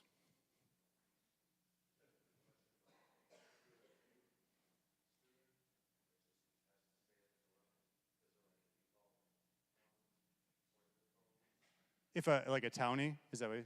Yeah. So we made the boxes with enough slots that if, you know, there's occasionally times where the weather's going to be bad the next day and we allow townies to stay in the dorms, we have extra slots available for them as well. Yep.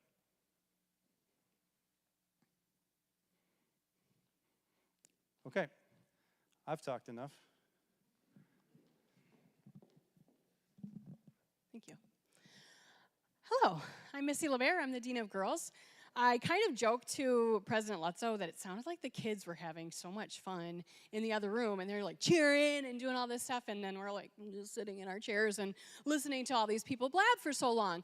And you've made it. You've made it to the last second to last person. President's just going to give away some more money, and then you're free to go. So I think that's worth cheering about. So I think on the count of 3, we stand up and we cheer. 1, 2, 3.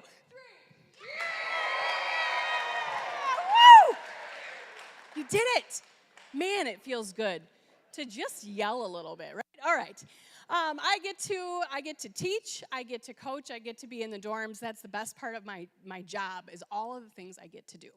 10th grade composition and speech is my class that I teach. Yes, people say, oh, you must love this, being able to do public speaking. Well, no, that's a misnomer. I don't necessarily love speaking in public, but I get to teach it, and I do love that. I coach girls varsity basketball and JV softball, so I get to be with the kids in a more fun, kind of loose environment, which I love. And then my big job is the dorm management. And that's where you come in, that's where our communication comes in. So I log, and we log as a dorm staff, the coming and going of all of the students. We've got 109 kiddos in the dorms between the boys and the girls' dorms. And so we log all of the things that they're doing. Some of that logging they do if they're walking on their own, they sign out themselves. If they're riding in a vehicle, if they're leaving for the weekend, the adults on campus do that log. So we have a lot of spreadsheets that we keep track of. You have already participated in your enrollment process. You've given them permissions to ride with certain people, to be allowed to do certain things. We have those recorded in our office. So when you're making those, when we're allowing your child to go somewhere, they're coming to the office, they're checking out with us. We log that. We ask the questions that you would ask. Where are you going? Who are you going with? When are you going to return? If it's going to be later, call. So all of the things that a parent are doing with their children at home, we do in the dormitory. If you have requests, let's say right now you have your child pretty well locked down. You've said no to everything. They cannot ride with anybody. And then they become besties with their roommate because the Dean of Girls set them up with just the perfect person. And they really want to, to ride with them certain places. And you don't want us to have to call you or them to have to call you every single time. You can make changes to that. You just call the dorm office and say, can we change it so they can always ride with this family? Or now I know that this person is a safe driver. They can always ride with that person. So the kids will get all of this information, all of their rules for the dormitory on Sunday evening. Some of that they will fill you in on. Some of that you will have to actively participate in, like weekend permissions. But for the most part, the kids in the dormitory become very independent. They will get the rules on Sunday, and we will train them to follow the rules.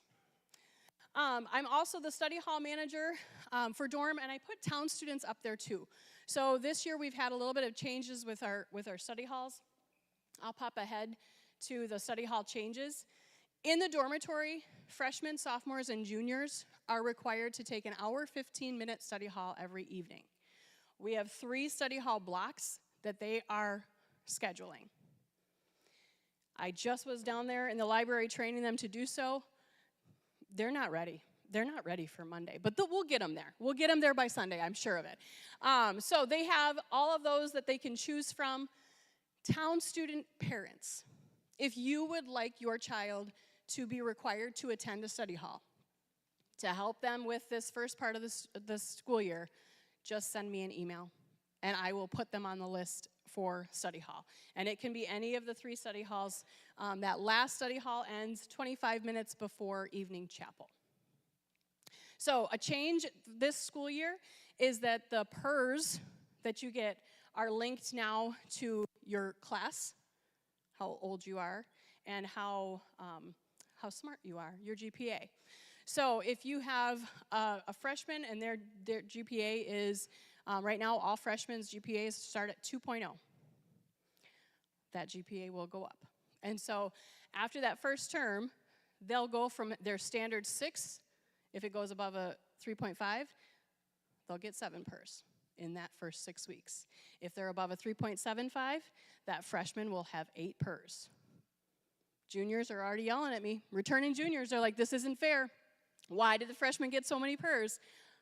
But they're going to earn them. They're going to raise those GPAs and they're going to earn them. And then we also have a lot of encouragement to read when their work is done.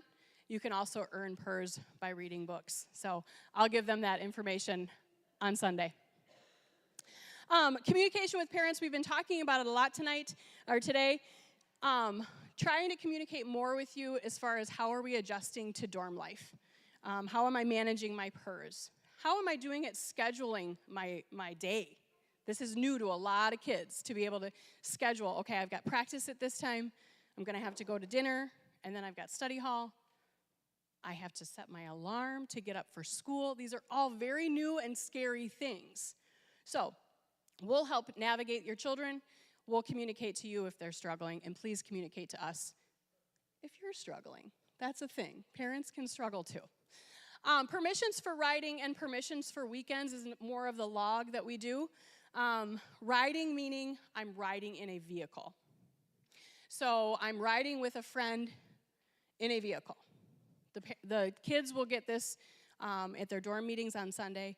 Anytime they ride in a vehicle, they are stopping at the dorm office, and we have to confirm that they've gotten permission to ride in that vehicle with that individual. If they do not have the permission, we will call to ask and confirm that permission. We also need permissions from you for weekend plans.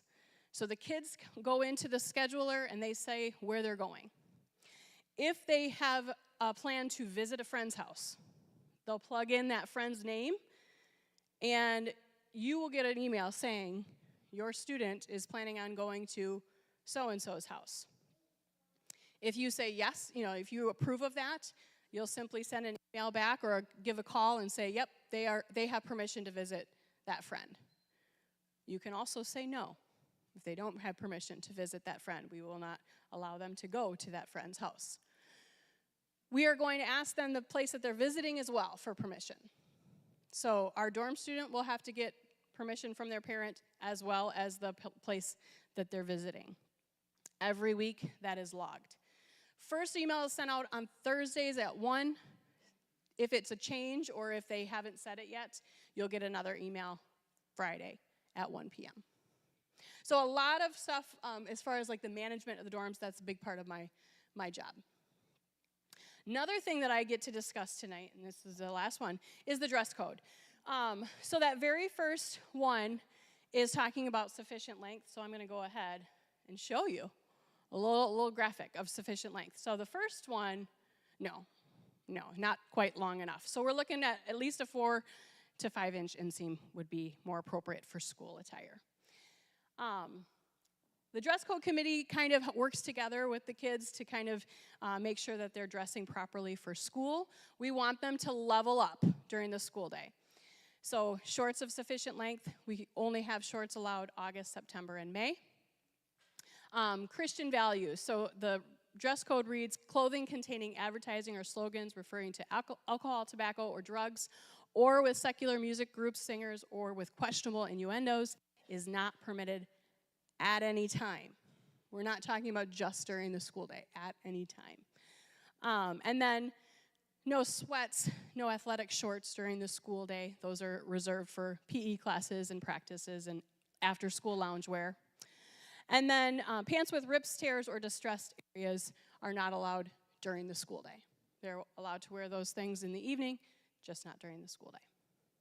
So please communicate with us. We love that you're here. We love that your kids are Cardinals, and we want to keep those lines of communications open. So again, our emails and our phones are listed. Please use them. Reach out to us if you need anything or if you have any questions. Yes?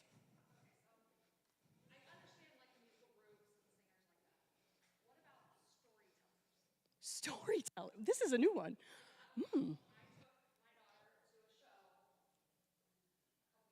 Okay.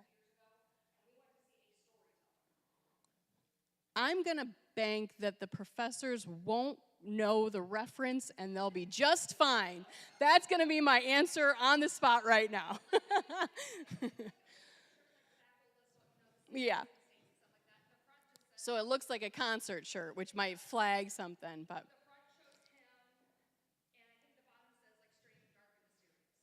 With stuff like that, that's kind of like, I guess I would maybe call it a gray area. If a student comes downstairs to me and they say, is this allowed? Can I wear this to school? And I deem, as the dress code, member of the dress code committee, I deem, yeah, that's fine. But I think other teachers might wonder. I shoot an email to the faculty. And I said, just a heads up, this individual has permission. Same thing with injuries. We have somebody in a knee brace and they have to wear sweats. We send out an email. So I think I would put that in that category. But good question. Yes? Mm-hmm. No Morgan Wallen t-shirts. Sorry. Yes, we do host drivers training on campus. It will be through the VP.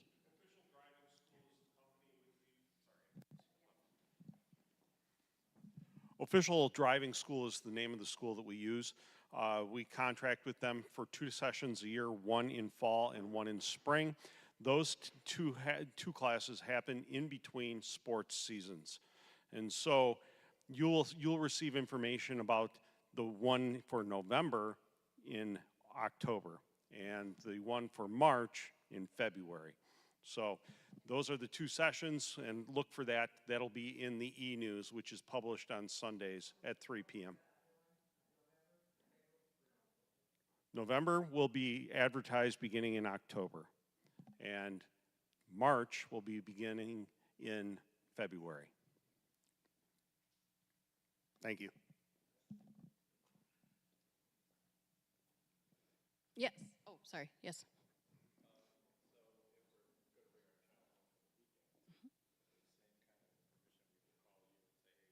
So for the selection on the weekend permissions, if they're going home, they always have permission to go home. They just need to set that. You don't have to. Yep. You'll get an email confirming that, but you don't have to do anything because your child's coming home. Great. Yep, and that'll be in there. They'll put whose relative they're visiting, same thing. You'll respond, yep, I know that they're going to Aunt Susie's house.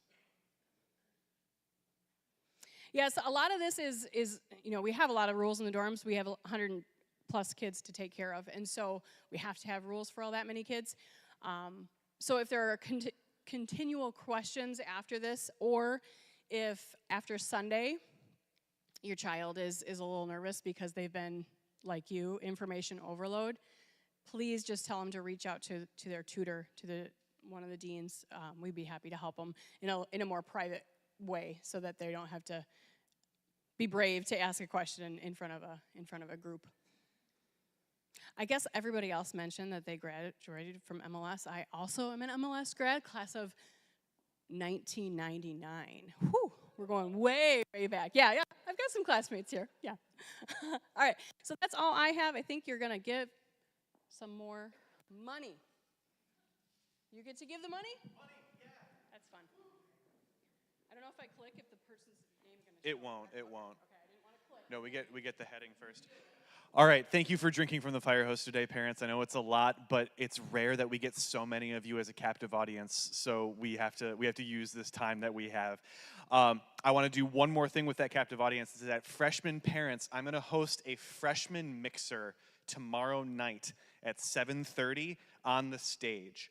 I would like town students to be there as well, so it's not just for dormies, although dormies, I'd encourage you, if you're taking your kid home tonight, be back by 7:30, freshmen, so that I can have them on the stage for a mixer. Commuting parents, it won't be that long, maybe half hour, 45 minutes, so you probably just hang out in the commons, honestly.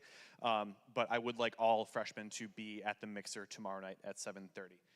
Speaking of freshmen, I have one more family to give some money to. This was a family that applied before the end of November. They were eligible for the $500 drawing, and I think it's appropriate to do a little drum roll, yeah? Our winner of the $500 grand prize, Logan Rain's family, Logan Rain. So we will make note of that, and that will be applied to your account, Rain family. Let's wrap it up. Thank you so much. I think you heard from everyone that spoke here that we are so privileged to be able to have your children, that you entrust them to us.